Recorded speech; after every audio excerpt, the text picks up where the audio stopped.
Bonjour, dans cette capsule, je veux te présenter la première relation métrique, celle qui met en lien la cathète avec l'hypoténuse. Donc ici, je travaille avec le triangle initial qui est le triangle jaune et je vais le comparer d'abord avec le triangle mauve. Donc on s'est dit, donc là si je reprends juste ces deux triangles-là, on serait capable de faire la preuve que le grand triangle est nécessairement semblable au moyen triangle par le cas de similitude AA, car ils ont chacun un angle de 90 degrés et on a un angle commun juste ici. Donc, sachant ça, si nos triangles sont semblables, vous savez, qu'est-ce qu'on fait quand on a des triangles semblables? On peut poser le rapport de similitude. Donc, dans ce cas-ci, dans mon grand triangle, l'hypoténuse du grand triangle, qui est la mesure de AB, l'hypoténuse, je vais la comparer à l'hypoténuse dans le triangle mauve. Mais l'hypoténuse, c'est le segment BC, mais on l'appelle la cathète 1. Dans ce cas-ci, on va l'appeler cathète 1. Je vais comparer les rapports d'hypoténuse, donc l'hypoténuse sur l'hypoténuse. Je vais comparer avec le rapport des cathètes. Donc, dans le grand triangle jaune, la cathète 1,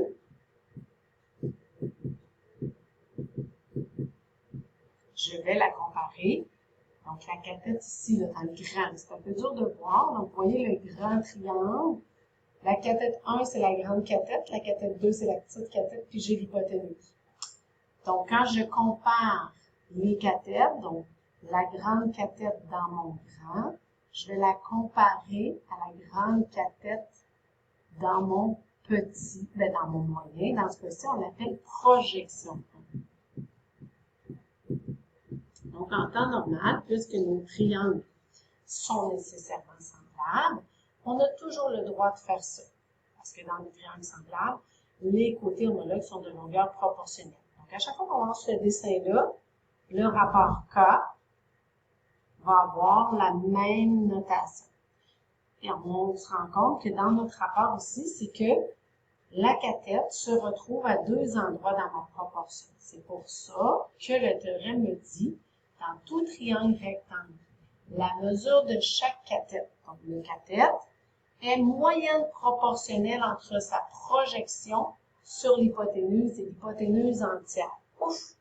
Que veut dire cette phrase? D'abord, on parle d'une proportion. Je veux juste te rappeler que lorsqu'on travaille avec une proportion, c'est une égalité de fractions.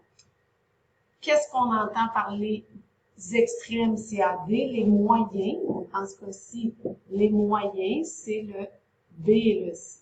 Donc, je reprends ma phrase. Je dis dans tout triangle rectangle, la mesure de chaque cathète est moyenne proportionnelle. Ça veut dire que lorsque je la place dans ma proportion, les cathètes, donc par exemple la cathète 1, va se retrouver à la place des moyens. C'est ce que je viens de voir ici dans ma proportion. Donc, je place ma cathète 1 et il faut que je la mette en lien avec deux autres éléments. Les deux autres éléments, c'est sa projection sur l'hypoténuse et l'hypoténuse entière. Donc ici, ça c'est mon hypoténuse entière et ça c'est la projection. Donc l'hypoténuse entière et sa projection. Donc en temps normal, à chaque fois que tu vas avoir un triangle rectangle et que je vais avoir abaissé la hauteur, tu peux toujours poser cette relation d'égalité-là entre ces quatre éléments-là. C'est-à-dire, la cathète, je vais la positionner aux deux endroits des cathètes. Et ce que je vais mettre en relation avec, c'est l'hypoténuse et sa projection. Donc, ce que je veux dire, c'est que sans faire la preuve que nos triangles sont semblables, puisqu'on le sait, on l'a accepté, bien, si j'utilise la deuxième cathète et sa projection, bien, j'ai le droit de poser comme rapport que dans tout triangle rectangle, la mesure de chaque cathète. Donc, dans ce cas-ci, je vais écrire la cathète 2 à l'endroit des moyens. Moyenne proportionnelle entre deux autres éléments, ça va toujours être les deux mêmes, ça va être l'hypoténuse et la projection. Donc, à chaque fois qu'on va avoir un triangle rectangle où on va avoir abaissé la hauteur, vous allez avoir le droit de poser cette relation d'égalité-là qui va toujours être vraie parce que le théorème est vrai, parce que nos triangles sont semblables. Donc là, de quelle façon on va se servir de ça de façon efficace? Et là, souvent, on va préférer peut-être écrire des choses plus simples. Comment je vais m'en servir?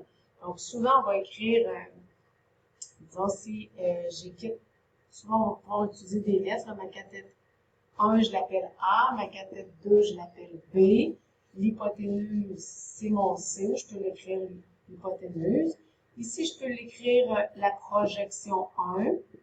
Ça, c'est ma projection 2. Donc là, ici, dans ma relation, ce que je peux écrire, c'est que dans toute relation métrique, l'hypoténuse et la projection 1 vont être en lien avec ma cathète 1. Tandis que si je prends ma cathète B, et là, ça va être l'hypoténuse que je vais mettre ici et la projection B. Donc là, dans la prochaine capsule, je vais te montrer comment je vais utiliser justement cette relation d'égalité.